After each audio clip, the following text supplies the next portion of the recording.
Bismillahirrahmanirrahim. Assalamualaikum warahmatullahi wabarakatuh. Salam sejahtera untuk kita semua, teman-teman. Selamat datang di Ihsan Rahmat Talks, ruang belajar bagi peneliti pemula. Kemarin itu sempat ada yang bertanya bagaimana cara menghubungkan antara teori dengan pembahasan. Nah, di pembahasan itu ya tergantung skripsi kalian ya. Biasanya pembahasan itu adanya di bab 4 biasanya. Bab 4 itu ada hasil dan pembahasan. Biasanya seperti itu. Kebanyakan skripsi bab 4 itu adanya hasil dan pembahasan. Nah, kalau hasil ini kan dia penjelasan atas temuan lapangan, Temuan lapangan. Misalnya di rumusan masalahnya ada satu pertanyaan.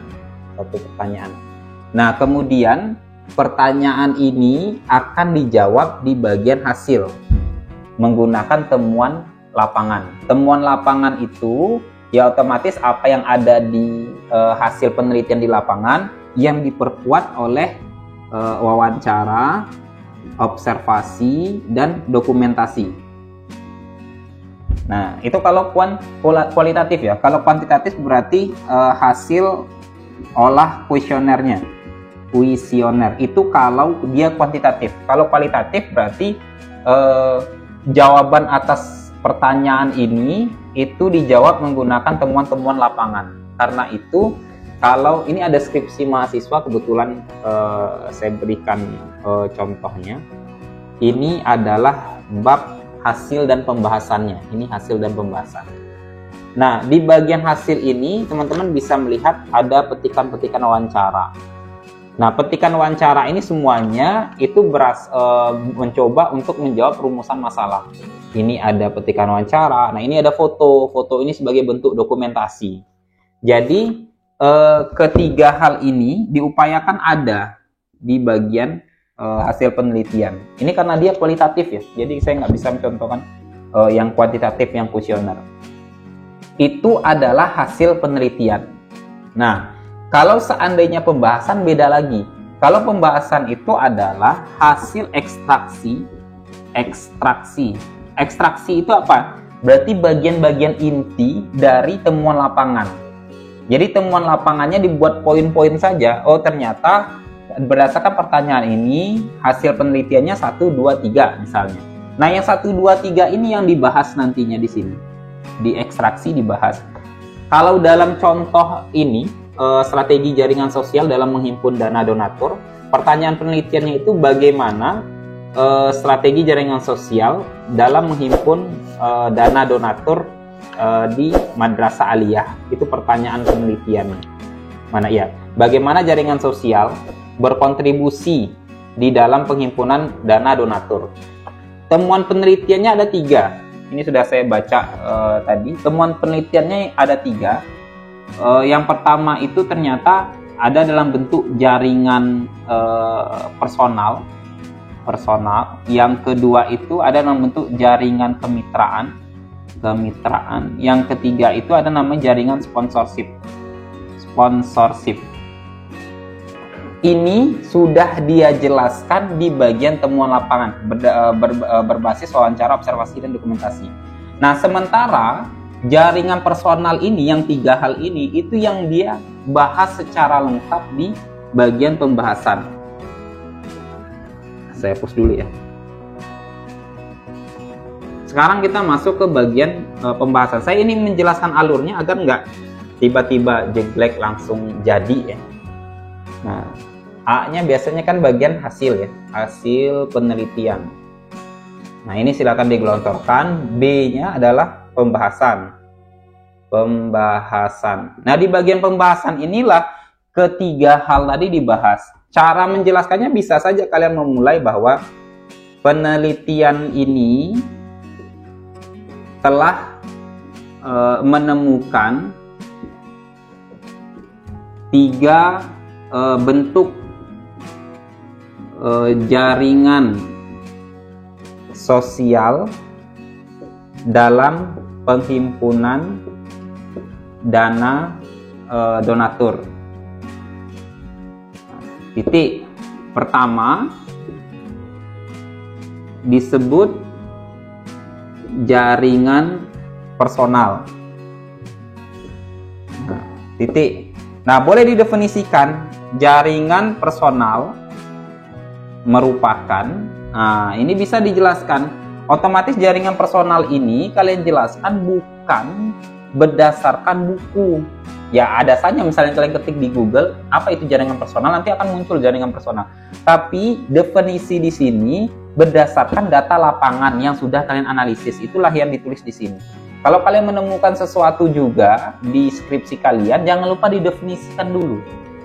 Nah, itu cara memulai bahasannya. Karena memang nanti ada pembimbing yang bertanya, apa sih jaringan personal itu? Nah, kalian tinggal menjawabnya dan setelah itu kalian mengatakan, ini sudah saya jelaskan di bagian hasil paragraf pertama. Nah, itu kan enak. Nah, nanti kalian jelaskan jaringan personal itu merupakan bla bla bla bla bla. Nah, setelah kalian menjelaskan ini, hasil penjelasannya boleh kalian hubungkan, boleh kalian analisa dulu, atau kalau seandainya sudah kalian analisa, jangan lupa hubungkan dengan sebuah teori. Kalian harus mencari ada nggak teori, atau seharusnya ada teori ini di bab 2. Jadi pembahasan yang ada di bab 4 ini dia harus terhubung di bab 2 kalian.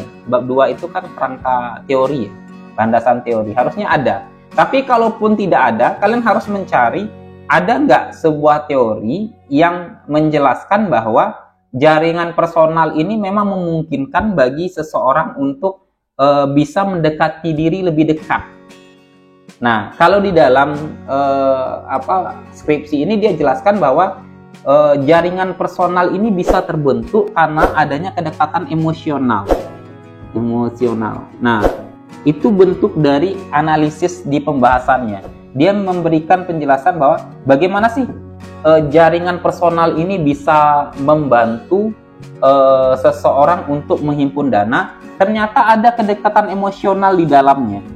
Nah, kedekatan emosional ini yang dia carikan teorinya. Ternyata ada teori yang berkaitan dengan kedekatan emosional yang membuat seseorang itu nyaman terhadap orang lain. Sehingga ketika diminta dalam bentuk bantuan ataupun dana pun orang mau memberikan. Nah, itu sebagai bentuk dari dukungan atas teori. Nah, di bagian pembahasan itu kalian harus bisa menghubungkan antara hasil data penelitian dengan teori atau temuan terdahulu. Temuan terdahulu ini bisa dalam bentuk artikel ya, artikel ilmiah. Sehingga pembahasan itu dia terhubung dengan bab 2, dia juga terhubung dengan bab 1. Bab 1 itu biasanya ada isinya tentang kajian terdahulu. Atau kalau di tempat kalian nggak tahu saya, kajian terdahulu atau tinjauan terdahulu atau studi terdahulu itu adanya di bab berapa saya juga nggak tahu. Tapi itu harus terhubung sehingga antara satu bagian dengan bagian lain dalam skripsi itu dia terhubung. Nah, gitu ya. Jadi pembahasan itu dia isinya hasil dari ekstraksi data lapangan yang hasil itu dianalisis. Hasil analisis itu nanti dihubungkan dengan teori atau dihubungkan dengan temuan terdahulu. Misalnya ketika saya menjelaskan tentang jaringan personal itu didukung oleh adanya emosional atau kedekatan antara satu orang dengan orang yang lainnya. Saya nggak nemukan teorinya misalnya. Ya nggak apa-apa, kalian nggak perlu juga memaksakan. Teori kan banyak. Kadang-kadang mahasiswa memiliki keterbatasan akses. Ya cari saja temuan terdahulu yang pernah menjelaskan bahwa emosional itu memang memungkinkan bagi seseorang untuk menjadi dekat begitu. Ada nggak penelitian terdahulu yang menjelaskan? Carinya di Google Scholar nanti. Nah, jadi kalau tidak teori terdahulu, boleh temuan terdahulu. Temuan terdahulu nanti bisa apakah dia mendukung temuan kalian, apakah dia nanti menolak apakah temuan kalian ini menolak kajian terdahulu, apakah kajian kalian ini hanya menambahkan, misalnya di masa lalu ditemukan 3 hal yang mendukung jaringan sosial untuk menghimpun dana. Ternyata kalian menemukan yang keempatnya. Berarti kan kalian menambahkan kajian terdahulu dari sisi temuan artikel ilmiah. Nah, itulah cara sederhana yang bisa digunakan oleh mahasiswa untuk menghubungkan antara temuan data lapangannya dengan teori. Itu baru pertama ya, ini kan pertama tadi. Setelah kalian bahas sampai 2-3 paragraf, yang kedua boleh dibuat sini. Yang kedua tadi apa ya?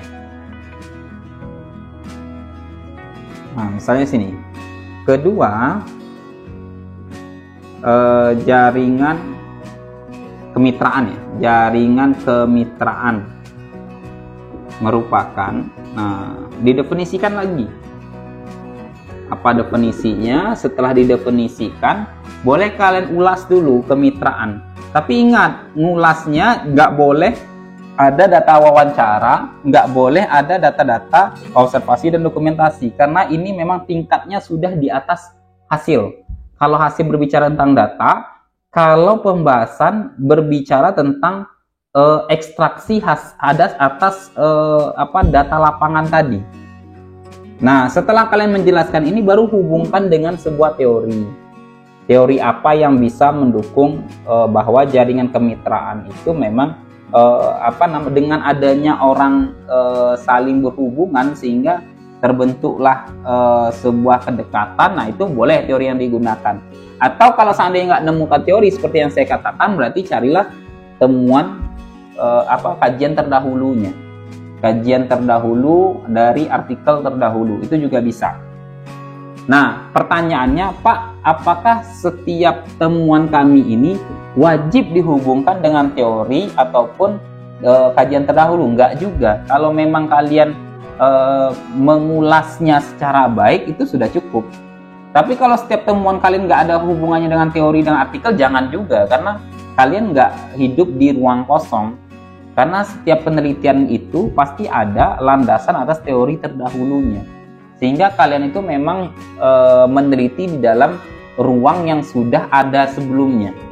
Sehingga wajib dihubungkan. Demikian, mudah-mudahan ini bermanfaat. Kalau belum paham, boleh kalian tanyakan di kolom komentar. Assalamualaikum warahmatullahi wabarakatuh.